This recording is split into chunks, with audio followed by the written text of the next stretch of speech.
My guest at this time is 20-plus year veteran WWE referee. It's all Greek to me. Welcome back, Jimmy Korderas. Jimmy, you're back here on the Wrestling Inc. Daily. Oh, awesome. Opa, as we say.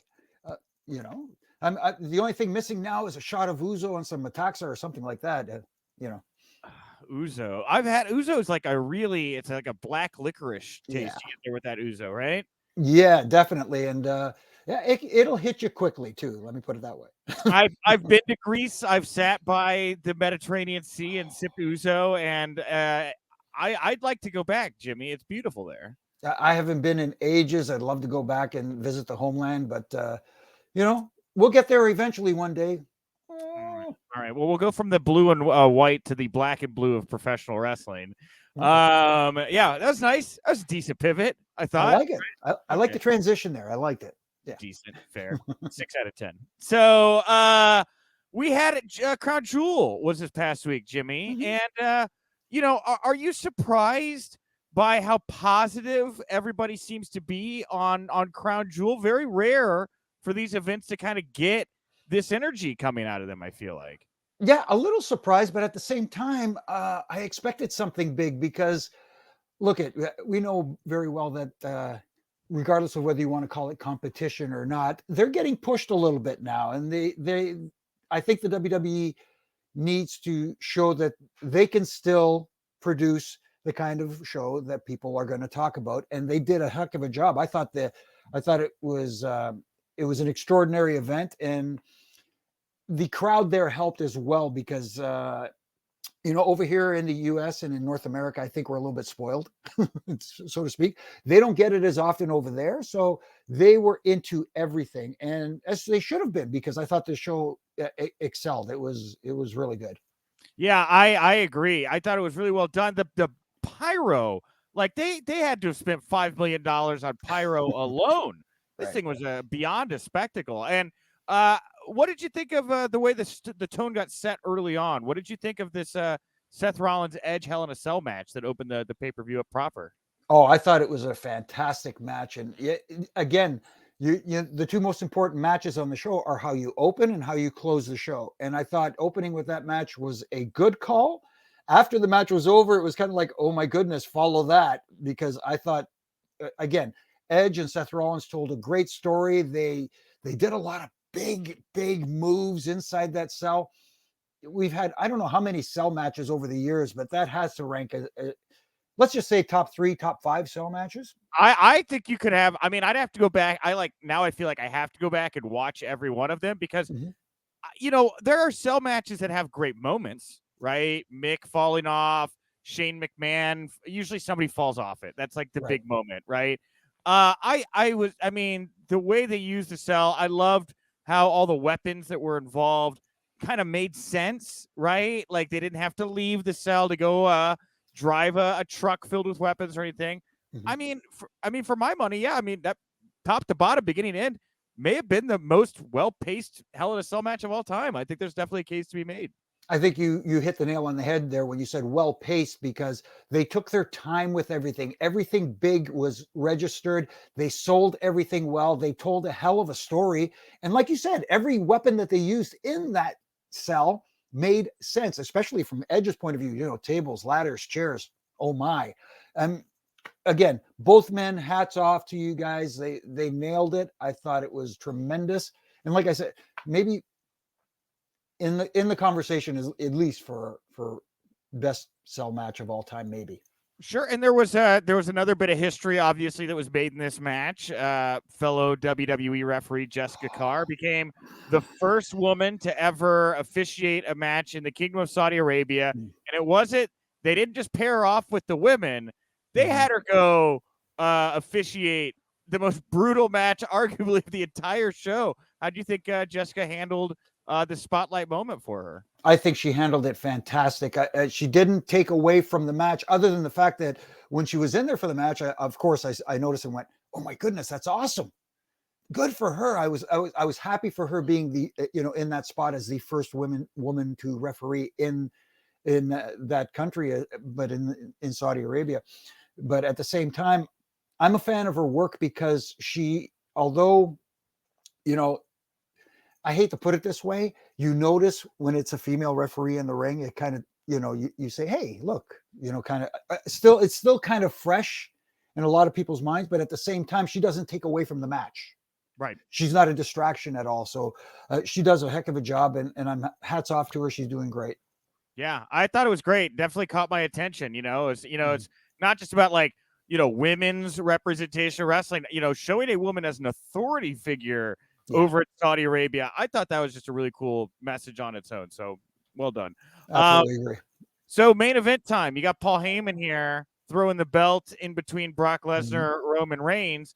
How do you feel Paul was used to the flow? What did you think of the bout here? I thought it was well told story again, and Paul Heyman again not being a distraction in the match. I mean, he was his movements were very limited during the match. He wasn't giving anything away, whether he was going to get involved or anything like that. He was very stoic on the other side of the ring. And then when he threw the belt into the ring, and you kind of said, okay, was he throwing it to Brock? Was he throwing it to Roman? He left that question out there. And the question is still continuing to this day, which is a good story being told. And I don't know, how do you refer to Paul Heyman right now? Is he the Robert De Niro, the Al Pacino of pro wrestling right now? He's awesome in this role. Good. Oh, he's very, very good. Yeah. And we knew obviously we know he's great on the mic and so forth, and can handle himself there. And he's very creative. And I think my understanding is he has a lot of input into this story. And the story is awesome, and quite frankly, in my opinion, the best story being told in pro wrestling right now. Yeah, and that's the thing, Jimmy, is it doesn't look like the story's like even close to being told yet, right? Like we have a lot. I mean, depending on how you want to look at the story, whether it's just Roman and Brock or like the story of Roman Reigns, it feels like we have a lot left to go here still. So how do you get from here we are right now? Brock Lesnar just got suspended to WrestleMania. How do you fill time with Roman Reigns between now and Mania when it seems like these two are gonna, do battle again? That's how it feels. Well, I if I'm not mistaken, Drew McIntyre could be next on the card, and there is a way to get Drew over without him going over against Roman Reigns as well.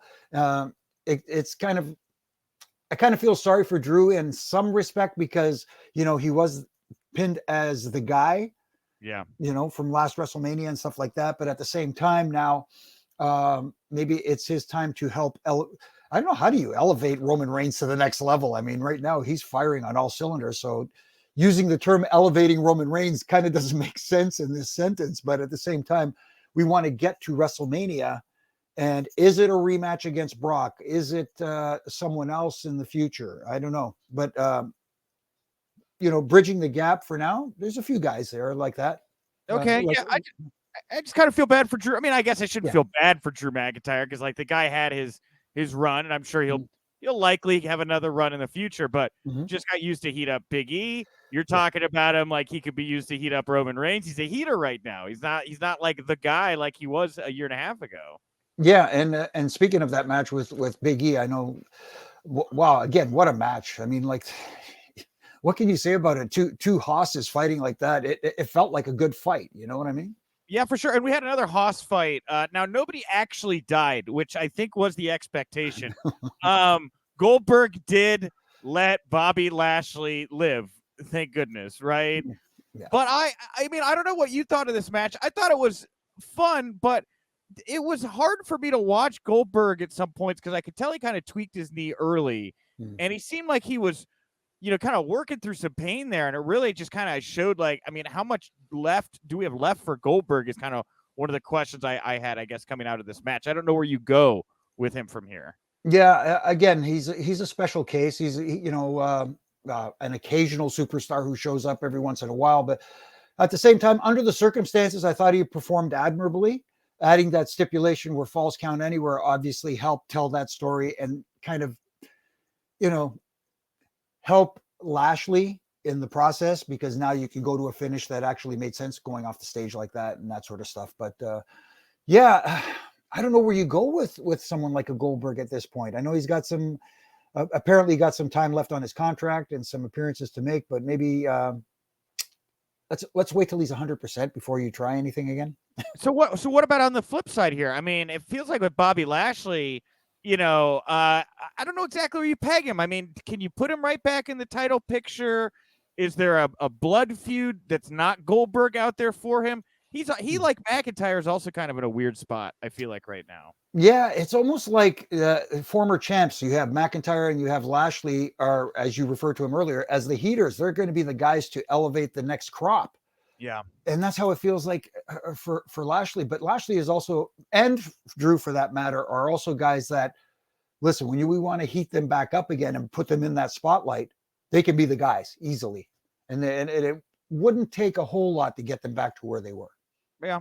Well, the women I felt bad for in this situation because I thought the triple threat match was very good, but I could hear the sigh in your voice. Just a really rough spot on the card I felt for them right before that main event, and after we had seen these Haas fights and this Hell in a Cell, just really hard to kind of get into it in that moment. True, but the women again performed admirably. They had a hell of a match. The three-way was awesome, and again, in a card like this where it's so stacked, again, it's hard. It's a hard placement for them. Maybe that's when sometimes you need that one match that's kind of like okay, this is a filler match. Let the crowd die down a little bit so they can be elevated again for this next match. There almost wasn't that kind of match unless you want to throw the other women's match for the Queen of the Ring as kind of that match. But I hate labeling it that way. But this whole Queen of the Ring tournament kind of fell a little bit flat for me. Yeah, right. Like even, and I'm a big Zelina Vega fan, and look, that the whole getting snubbed on 9/11 thing, like this felt like maybe trying to pick up some of that lost momentum there and make good. But I don't know if I'm supposed to like or hate Zelina Vega right now.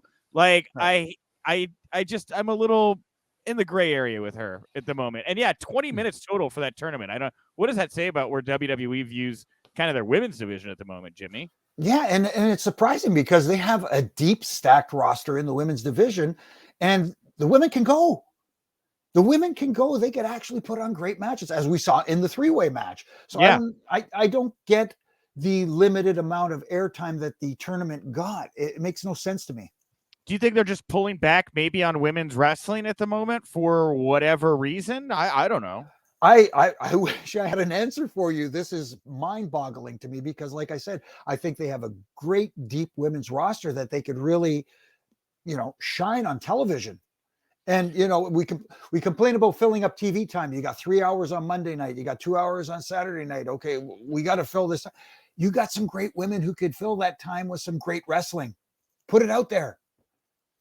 So they put the women out there in the main event on Raw last night. Mm-hmm.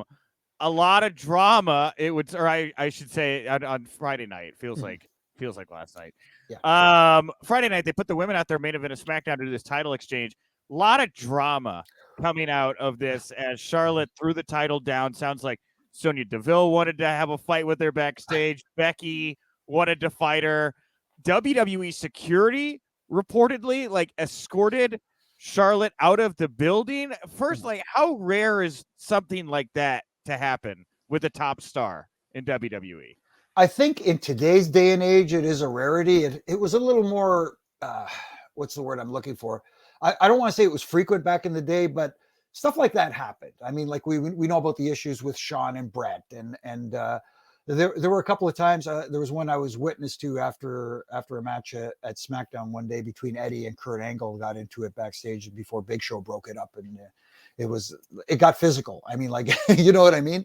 So sometimes things get heated for whatever reason it is, whether it's ego, whether something happened in the match, whatever the case may be, something was said that wasn't supposed to be said, like off limits. But at the same time, I think it's less frequent now, but at the same time, in this business, as you know, Nick, ego is a big thing.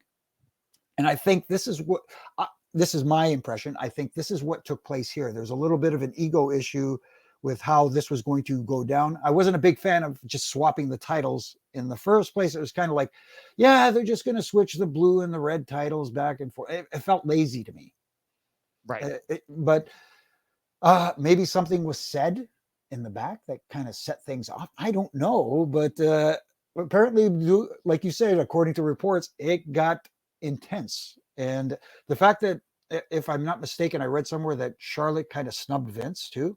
Yeah, it sounded like she no-sold Vince, and like he was Yeah. very upset about that. I'm reading a lot of things about this particular Right. story. I think it was PW Insider that said, there's people within, or I think it was the Torch actually.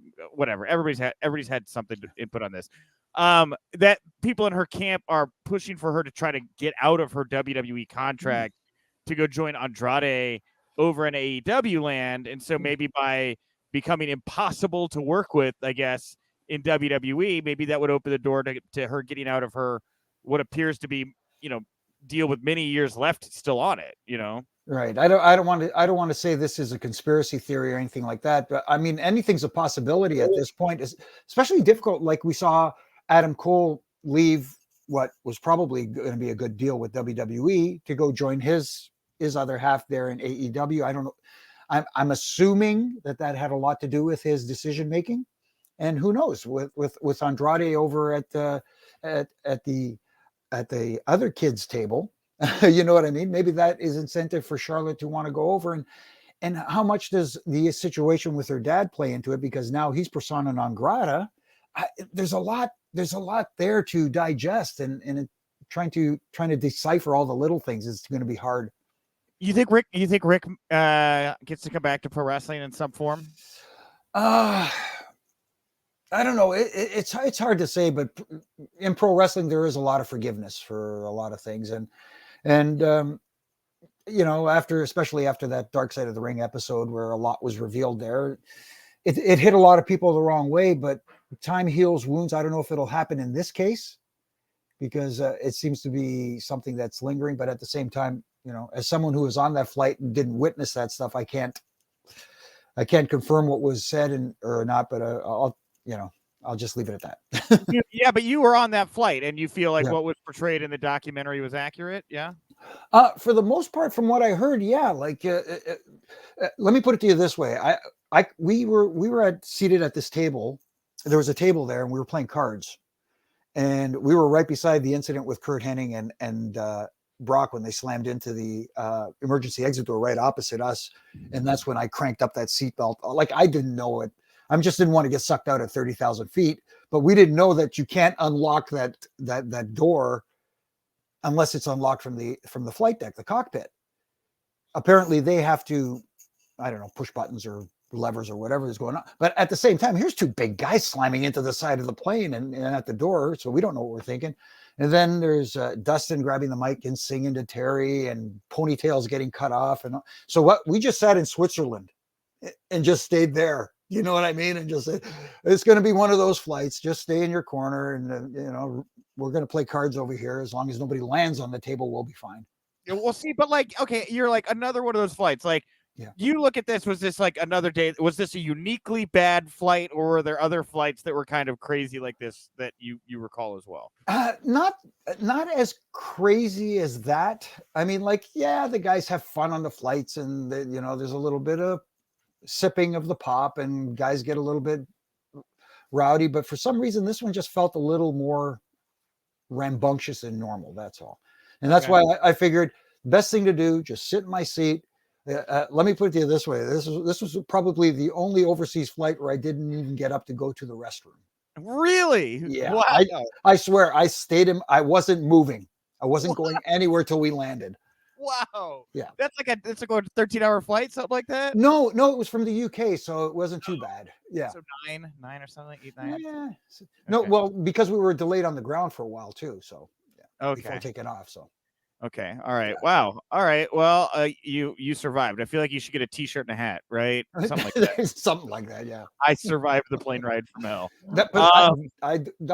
I don't want to get into it, but there was another flight that I call the real plane ride from hell when we almost crashed in Russia, but I don't know if we have time for that one right now. Well, I'm not going to stop you. So there was a time you nearly crashed in Russia. Wait, what happened? I'm interested. Okay, it was a charter flight. We were heading over to Australia, but this was an older aircraft and it had to stop and refuel. So as we were going over, we stopped in Alaska, refueled, spent the night. And then coming down, there was a coastal city. I want to say it was called Petrolovsk, Russia, where we had to stop and refuel. But this was in the dead of winter. So as we're coming down, the plane is shaking violently and it's doing all this crazy stuff. Everybody's strapped in and going, what the heck? And then the plane goes back up again. And we're like, what the heck? And they circle around, they try another land. It was on the third attempt that we finally landed after we thought that we're going down. What the heck? Everybody, I hate to put it this way, everybody's looking at Ric Flair because he's the only guy in the plane that's been in a plane accident. So they're looking to see him react. And he was like, Big Show's seat broke and landed in Brian Hebner's lap. What? Yeah, it was insane. And then we finally landed on the ground. When we hit the ground, it's like these crosswinds and snow and it's a blizzard and stuff. We make it to the ground. Everybody's, yes, thank you. We're not getting off. But apparently where we landed was a military airport. So we couldn't get off the plane. Russian military boarded our plane with rifles to, just to make, okay, you guys are going to refuel and then you're going to take off again. And we're thinking, what? We ended up taking off in that blizzard and thankfully, obviously we made it, but my goodness, it was terrifying. Oh my God, Jimmy, that sounds awful. Wow. It was horrible. But then again, we made it to Australia and then we were on the opposite side. We were in Perth and had to fly back to North America. And as we're flying across Australia, we had to stop in Cairns because they had engine trouble and had to repair the plane. It was just, it was horrible. All right. That sounds terrible. And we're all glad you're alive, Jimmy. Yeah, so is my wife. It sounds like the business tried to kill you a couple times. Anyway. Wow. So we were talking about Charlotte maybe going to AEW earlier. I did want to get your thoughts on the kind of outspokenness Tony Khan has had recently. I mean, him and Eric Bischoff, they're making money right now just going back and forth with one another. What do you think about the kind of bravado Tony showed recently with many of his comments? I'm kind of like 6 of one, half a dozen of the other. I get where he's coming from, and he wants to. Obviously, he's building up his brand, and they're doing well. And I want them to succeed so well. But at times, it almost comes off as like, okay, you're the man, you're the guy in charge. You have to come off looking more stoic as opposed to looking like you want to have this schoolyard fight with the old guard. You know what I mean? With Vince or something like that. And I get what Eric is saying at the same time, but at the same time, I think Eric's more of trying to fan the flames, so to speak. Get something going here, and that's cool. That's fine. But I think at times, Tony Khan and sometimes AEW in general overdoes these shots being fired over the bow. They don't need to take that many shots. You can do it. They're subtle because it only appeals to that core audience. Everybody else doesn't get it. You know what I mean? The audience, you're trying to expand your audience to more casual. You're trying to bring other people in. I don't know if that kind of approach appeals to that audience. I think it appeals. It's right in the wheelhouse of their core, or their fan base, who eat it up like crazy. Right. But does it help in the long run? I don't know. I don't think so. So if you're WWE right now, do you do anything differently, or do you just stick the course? I think you stick the course, other than try to get better creatively. Try to do what you do best in telling stories. Yeah. As opposed to, obviously we've seen that they can put on good matches as well. But at the same time, what Vince always says it, we're in the storytelling business. We're in the movie making business. Do that. Tell the stories, get people invested. As I said a long time ago, I heard from Rip Rogers used to say, in pro wrestling, we don't sell motion, we sell emotion. Right. And that's where you got to get them. You got to get people invested in the characters and what they see and the story being told. You want people to tune in that way, and let them have that sense of sense of disbelief for a little bit. Yeah, for sure. You know what I mean? Like everybody's too busy trying to say, yeah, I know it's a work and I know no, just relax and enjoy the show. Every show I watch on television, I know Starsky and Hutch ain't real. Oh boy, I just dated myself, didn't I? It's all right. Don't worry about it. So wait, but like the thing is, like we're there's at least one area where we see WWE definitively trying to change their creative direction, and that's NXT 2.0, right? Like the whole thing was like, we're Domino's Pizza. Our pizza sucks. We're gonna make better pizza. We're Domino's, right? That was one of my favorite campaigns. So, like, how do you think NXT 2.0 is rolling out? I'm a little kind of betwixt on the I don't know, just influx and kind of early 90s area characters that Vince seems to be wanting to present in developmental right now. Yeah, I think it's too much of a drastic change going. It was almost like an overnight thing, as opposed to a gradual change over to slowly introducing these, like you said, 90s era kind of characters and stuff like that. They are a little bit over the top.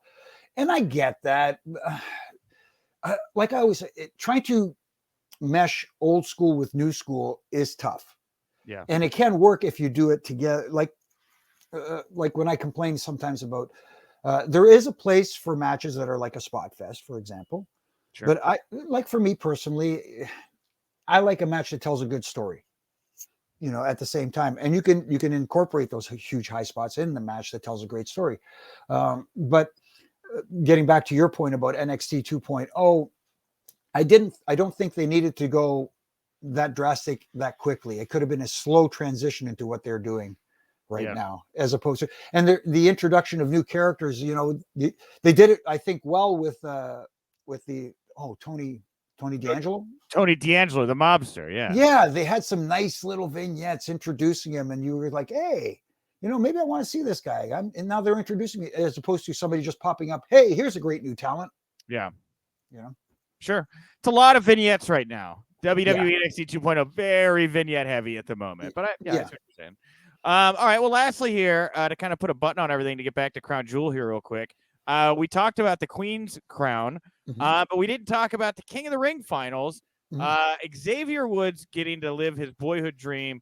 King Xavier Woods. What were your thoughts on them letting Woods have this moment and a big win over Finn Balor? That's pretty wild to me, Yeah, it's a huge moment, and it's a good good story for once, and it kind of surprising too, especially in the King of the Ring tournament, because that title, King of the Ring, usually lends itself perfectly to a heel, so that they could, really absorb this king character and stuff like that. So it's going to be interesting to see how this plays out over time with a babyface Xavier Woods at the moment. I can't see Kofi Kingston turning heel, or anything. I get the vibe they've kind of been teasing it, like a little bit. I don't know. I mean, there was that one promo before Woods went out in his match against Mahal, where Kofi was like, "Oh, I know how much this means to Xavier. I'm gonna be by his side. I'm gonna make sure that this thing." And I was like, yikes! I could see Kofi just whacking this guy out of nowhere. I'm glad it didn't happen, but I just, what I mean, Kofi's.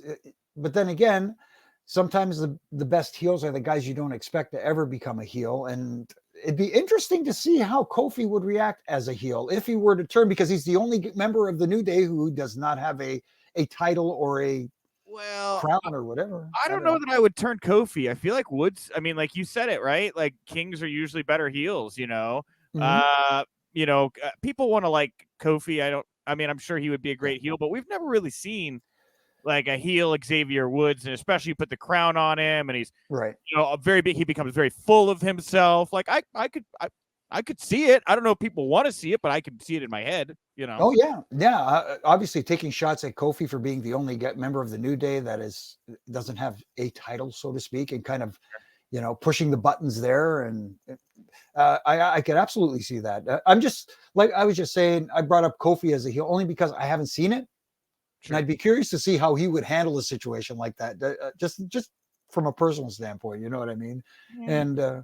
And before we go, I know we were talking Crown Jewel and WWE. I just want to give a shout out to my buddy Josh Alexander from Impact Wrestling. What a performance on Saturday night. Just wanted to throw that out there real quick. Yeah, half second there with the title, right? In and out. Yeah, it was. I don't know if I get it. I get getting that heat on Moose for what happened, but in a moment like that, the reason I didn't like it was here was the guy who finally brought the Impact Championship back home. He's basically a homegrown Impact talent, and I feel it should have been more of a moment for him, especially with his wife and his child in the ring. Let that absorb. Moose can have his day. Let's say you do it at the TV tapings or a week or two later, where they have a little celebration for Josh in the ring, and he's there with his wife and kid as well, and then Moose does the dirty deed then. But I thought there was a missed moment there to have a happy ending to the pay-per-view. I think everybody, sometimes we're in a rush to leave that, oh, what happens next moment. Oh, you could have had Moose just come out to the stage and go, look, I got my opportunity. I got my eye, and you enjoy your night because it's not going to last, or something like that. I don't know. Yeah, I can see the point. I think that's fair. Anyway. I think that's fair. All right, well, Jimmy, you give a lot of fair takes every day. You're reffing rants. Where do you want to send people to find you, follow you, support you, all those wonderful things? Oh, well, you can find me on all the social media platforms at Jimmy Korderas on Twitter, at Real Jimmy Korderas on Instagram. I'm also on Facebook. I do my ref and rants daily. As here comes the cheap plug there. Hey, the zebra stripes. Yes, the zebra stripes today. And like I said, I like to have fun with them. They're not meant to be throwing people under the bus or burying anybody. They're just critiques, things I'd like to see better, and like I say, everybody has their own tastes. And if I could use this as an example, like I love comedy. Absolutely love sitcoms and stuff like that. I was never a big fan, and people are going to hate me for this, of The Big Bang Theory. Yeah, not my bag. No, but it was a very popular show. Mm-hmm. Great ratings. It just wasn't my cup of tea. Yeah. Same thing with the pro wrestling industry. If it isn't your, it doesn't mean you hate it. It just means, Are you saying WWE's the Big Bang industry? Big Bang Theory? Is that what you're saying? No, I'll let you say that. I'm staying Switzerland here. I love all pro wrestling. Got it.